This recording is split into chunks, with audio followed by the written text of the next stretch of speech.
High everyone, यो चाहिँ मैले किन आज तपाईहरुलाई फुलहरू देखाउँदैछु भने चाहिँ आज चाहिँ मैले एकदमै मेहनत गरेको छु।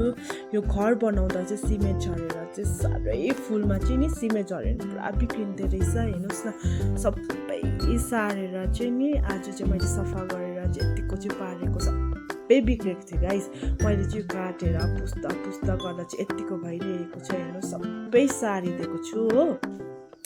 अन्त हेर्नुस् न, यता सारिदिएको छु हो। फुलको चाहिँ मलाई पुरा सोख लाग्छ नि त गाइस।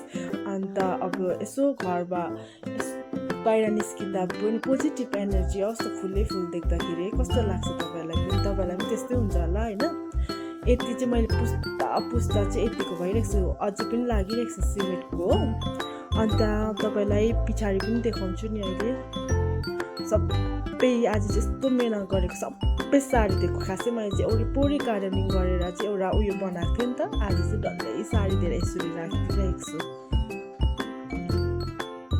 त्यो सबै यता सारिदिएको भित्र पुसेर आज राखिदिएको नि। यो चाहिँ मेरो कलेक्सन हो नि त, फोरको कलेक्सन। मैले पुस्दै बनाउँदै गरेकोहरू आज भित्र राखिदिएको छु।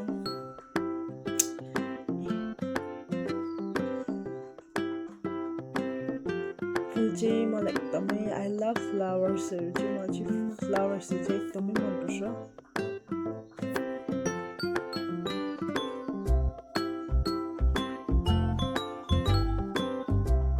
यो अब भोलि गर्नुपर्छ, सबै गमलाहरू पुस्नुपर्छ। भोलि तपाईँहरू मेरो च्यानलमा जोडिराख्नुहोस् होला। भोलि फेरि म अर्को पार्ट देखाउँछु तपाईँलाई कसरी चाहिँ मैले फुलहरू चाहिँ राख्छु भनेर।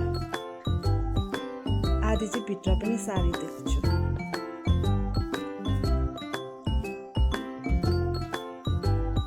तर सबै ओइले छ नि, सबै सिमेन्टले बिग्रे। यस्तो मेहनत गरेर जगाएको फुलहरू चाहिँ सबै हेर्नुहोस् न कस्तो ओइलिरहेको छ सिमेन्टले गर्दाखेरि।